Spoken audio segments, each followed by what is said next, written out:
No. Skip, look, I've never heard, and I've only been around and following the game and studying the game closely for an extended period of time. And normally quarterbacks, as they get older, they run less. I've never heard of a situation where a coach or offensive coordinator says, you know what, we're going to design more runs as the quarterback starts to enter, as he starts to get to year 5, year 6, year 7. Yep. Normally, they scale that back. Steve Young, scale that back. All those other running quarterbacks, they scale that back. Mike McCarthy says, no, we're about to increase that. Remember, it was running that got Dak Prescott in this situation to begin with. It was a lot of injuries last year. He was nicked up. At this point in time, he's rolling out of pocket. And I get it. People say, well, Shannon, that's a freak accident. Well, the more you run, the freakier the accidents are going to be because you expose yourself. Look at Kyler Murray. Look at Lamar. You expose yourself to those hits the more times you run. Skip, look, just because you have a mobile quarterback, you just don't have to call. He just can use his legs to get out of harm's way. You don't have to dial up more runs to put him in harm's way, because they treat running quarterbacks like running backs. That's why they would tee off on Cam. That's why they tee off on Lamar and they try to get him. That's why they go to extra effort to try to get Kyler Murray.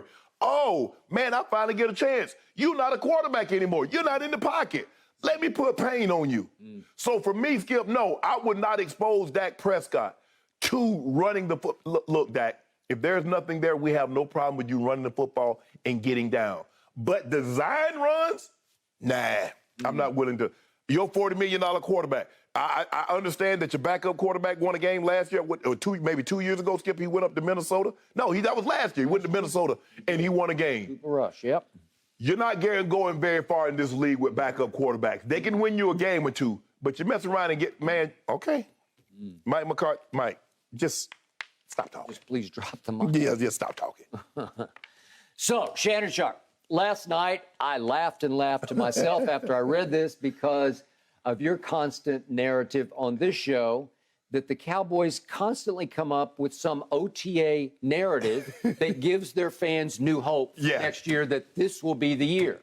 And this is classic Cowboys speak. It's almost like they sit around in a think tank and say, what could we sell this time? What could we sell our fans to get them all revved and riled up again?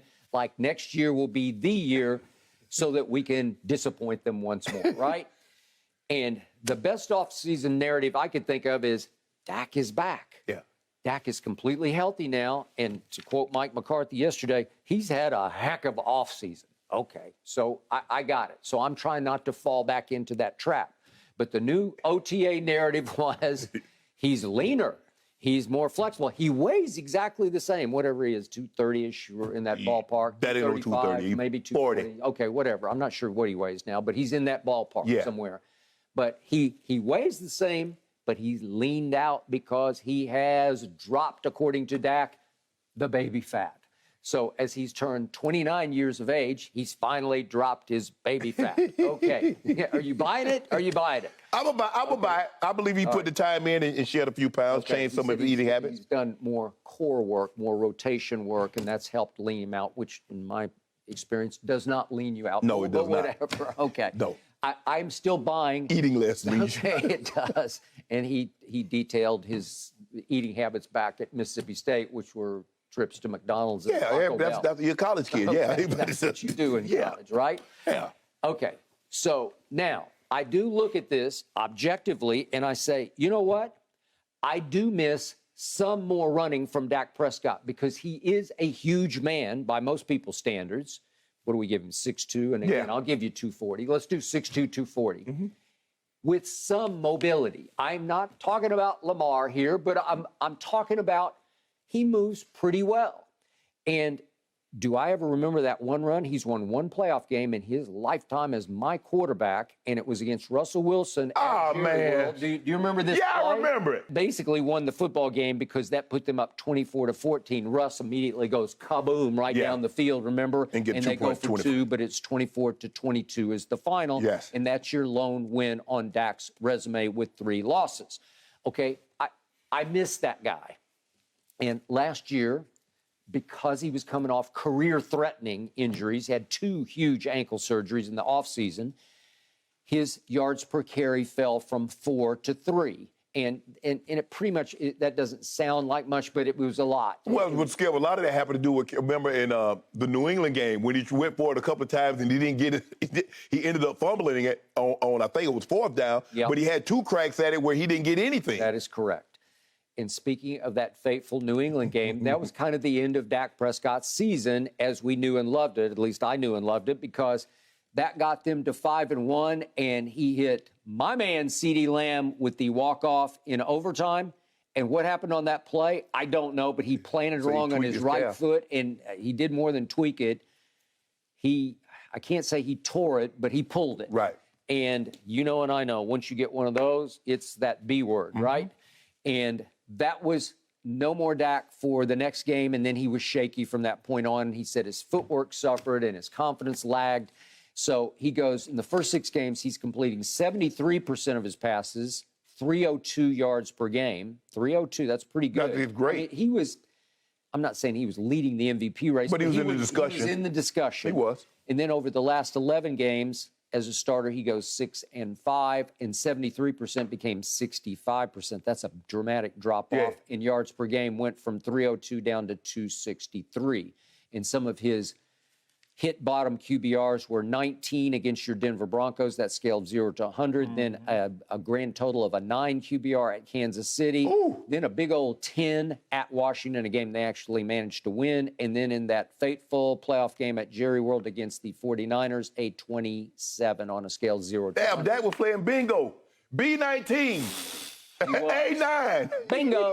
There's no bingo for me because it was over after the playoff game. Yeah. But speaking of the playoff game, we did have a flash at the end of the playoff game. Man, there you go. So what flash? We could have had one last fling into the end zone. What about the quarterback going down 2 yards, 3 yards sooner? You probably are right about that, but he got big-eyed and he saw nothing but open green, and he ran. You know good well. First of all, he's not Lamar Jackson. Lamar Jackson probably would have hit his head on the goalpost, but that's not possible. That's not.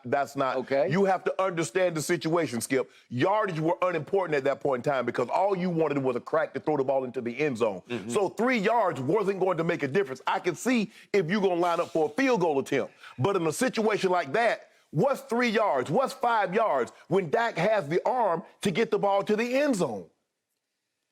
You're probably right, but we deserved a crack. No, you didn't deserve. We got it there. No, you got what you 17 deserved. yards. So let's see, what's the math on 41 minus 17? So it gets down to the... It'd have been like a 24-yard. They've been trying to throw the ball into the end zone. 24 yards. So you can just heave it up and hope that Dalton Schultz rips it out of the sky and goes Dwight Clark for a miraculous touchdown pass that we steal the game from the 49ers. That was Skip. That was a microcosm of your season. False hope.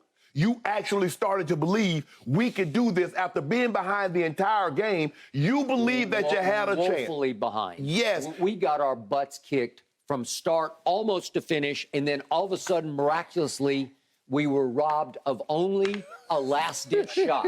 We were robbed of a miracle. Stop saying you we were robbed of a miracle. You can be robbed of a miraculous attempt, right? No, you were not I know robbed. it would have been a miracle, but you should have had an attempt at a miracle. You deserve to have your season end just like that because I had been telling you, you had been living on borrowed time. And Jerry, I have no problem with the clock management. I have no problem with Mike McCarthy and the challenges. I have no problem. And then he get up the game. He cut after the game, and now he all disappointed that his season ended the way it did. Well, it's been trending that way for the whole year, but you failed to see it. The bottom fell out because Dak's bottom fell out. And maybe he wasn't completely healthy. Maybe he didn't trust his ankle, or remember he had some weird pull in his lat. I don't know what it was, but it cost him.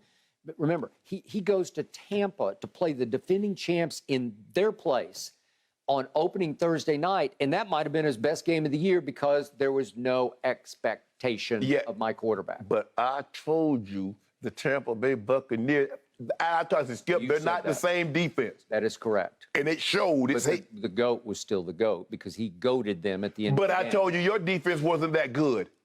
When y'all played good offense, what'd you do? Michael was playing his first ever NFL game, and then he started to get his legs underneath him in game 2 out here against the Chargers when he pulled off a sack of sacks of Justin Herbert to keep them afloat. That was an early whistle. Was it? Yeah, you know it was early whistle. He wasn't in no grasp. I thought it was sensational. It was a game-changing, game-turning play by 11 from heaven. But old Jimmy G came to town. Yeah, old Jimmy G came to town. So would I like to see Dak run more shrewdly and smartly? Because remember, my man Logan Ryan was the one who actually front horse collared him. It was like a front horse collar. He did. Took him down by the front, and Dak kind of got shocked by it and wasn't ready for it, and the ankle gave way. Right. I'd never seen a play quite like that. By Logan Ryan is now a Buccaneer, so that will help the Buccaneers. Yeah, he's, right? he's a good player. He is a very good player. But I do want to see Dak make defenses pay because he's still capable of that. There's still, I've said this from the days of my man RG3, RG me. All he had to do, he was, as a rookie under the Shannon, he was just sensational. Yes. He could get you 7 yards, like snap your fingers, and he'd get 7 yards, but he couldn't figure out how to. There's this thing called sliding. Slide. And they even Give yourself up. They brought the Nationals in to try to teach him how to slide. Right. He's a great athlete, right? Right. I mean, he's a world-class hurdler. He's a world-class hurdler. And you can't figure out how to get down? Well, sometimes Dak can't either. So he talked yesterday about, I know when my number's called, the idea is for me to get the first down yardage and then just get out of bounds or get down. Right. Well, he's another one who tries to run over linebackers and run over DBs at the goal line. You just won't last. You have a long. short-lived career doing it like that. That is correct. So in the end, I think he will run more. I expect him to be better next year because of it. I expect them to be a little better on offense because of it. And they're going to need him to run. I'm going to expect you to come out here and be raising holy you-know-what when Dak get nicked from running the football. Really? Yep. I don't think that's going to happen. I'm knocking on wood. I think you're trying to jinx No, or I'm not curse trying to him. jinx him. I just don't believe you should expose your quarterback to unnecessary. Like I said, if Dak's in the pocket and all of a sudden the pocket collapses and there's no one open, yeah, take off. But okay, on short, 31, 4th and 1, okay, fine. But to do it like a Cam Newton or to have these design runs like Kyler, even they have design runs for Josh Allen. Josh Allen is a big man. He can pick them up and put them down, but you're still asking an awful lot. You're exposing your quarterback to unnecessary hits. I think you're afraid of him.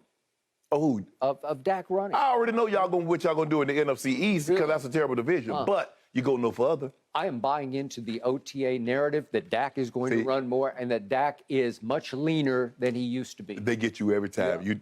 I am all in on this narrative. How do you allow them to sell you Christmas in June? They do it every year. It does feel like Christmas.